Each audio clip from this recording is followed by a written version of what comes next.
কলিযুগ নিয়ে যা যা বলে গিয়েছেন ভগবান শ্রীকৃষ্ণ এখন ঠিক তাই ঘটছে। জেনে বুঝেই পাপ করছি আমরা সবাই, এই পাপের ক্ষমা কি?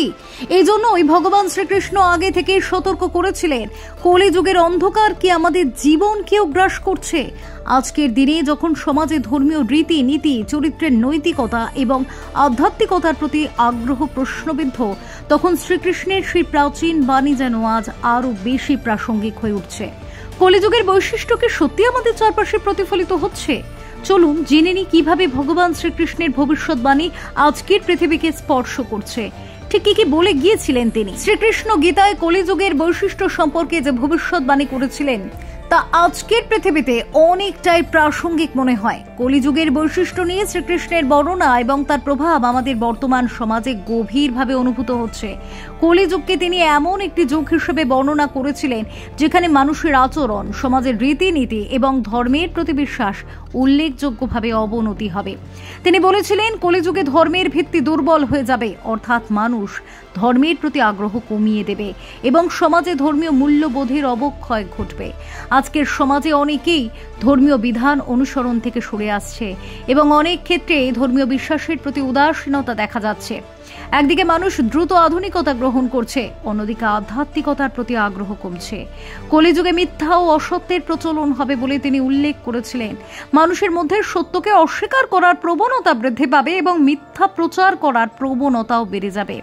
বর্তমান সময়ে আমরা দেখতে পাচ্ছি সামাজিক মাধ্যমের কারণে মিথ্যা তথ্য বা গুজব দ্রুত ছড়াচ্ছে। অনেক মানুষ সহজেই মিথ্যার প্রতি আকৃষ্ট হচ্ছে। অন্যদিকে তিনি বলেছিলেন যে কলিযুগে মানুষের চরিত্র দুর্বল হয়ে যাবে এবং তারা নৈতিকতার পথ থেকে সরে আসবে। মানুষের মধ্যে আত্মকেন্দ্রিকতা, স্বার্থপরতা এবং শত্রুতা বেড়ে যাবে। আজকের পৃথিবীতে আমরা দেখতে পাচ্ছি যে অনেক সময় পারস্পরিক শ্রদ্ধা ও ভালোবাসার অভাব দেখা যাচ্ছে এবং মানুষ একে অপরের প্রতি সহানুভূতি প্রদর্শন করতে অনেকটাই সরে যাচ্ছে। একটা বড় বৈশিষ্ট্য ছিল ধন সম্পত্তির প্রতি মানুষের অতিরিক্ত মোহ। শ্রীকৃষ্ণ বলেছিলেন কলিযুগে মানুষ কেবল ধন লাভের জন্য জীবনযাপন করবে এবং অন্য মূল্যবোধের প্রতি তাদের মনোযোগ কমে যাবে। আজকাল অধিকাংশ মানুষ জীবনের উদ্দেশ্য হিসেবে অর্থ অর্জনকেই প্রাধান্য দিচ্ছে এবং অনেক সময় সামাজিক বা নৈতিক মূল্যবোধের প্রতি তাদের আগ্রহ কমে যাচ্ছে। এ প্রসঙ্গে দেখা যায় কেরিয়ার ও ধন সম্পত্তি অর্জনের দিকে মানুষের মনোযোগ এতটাই বেড়ে গিয়েছে যে আধ্যাত্মিক চর্চার জন্য সময় বের করা কঠিন হয়ে পড়েছে। শ্রীকৃষ্ণ কলিযুগে মানুষের আধ্যাত্মিক জ্ঞান কমে যাওয়ার কথা বলেছিলেন। তিনি বলেছিলেন এই যুগে মানুষের আধ্যাত্মিকতার সম্পর্কে আগ্রহ কমে যাবে এবং অধিকাংশ মানুষ অজ্ঞাত থাকবে। আমাদের সমাজে এমনকি অনেক শিক্ষিত মানুষও আধ্যাত্মিক জ্ঞান ও দর্শন থেকে দূরে সরে যাচ্ছে। কিছু মানুষ ধর্মের প্রকৃত উদ্দেশ্য আধ্যাত্মিকতার মৌলিক শিক্ষা থেকে বঞ্চিত হচ্ছে। শেষে শ্রীকৃষ্ণ কলিযুগে মানুষের স্বল্পায়ুতা এবং শারীরিক ও মানসিক স্বাস্থ্যগত সমস্যার কথা বলেছেন। তিনি বলেছিলেন যে এই যুগে মানুষের জীবনের আয়ু কমে যাবে এবং শারীরিক ও মানসিক সমস্যাগুলি বৃদ্ধি পাবে।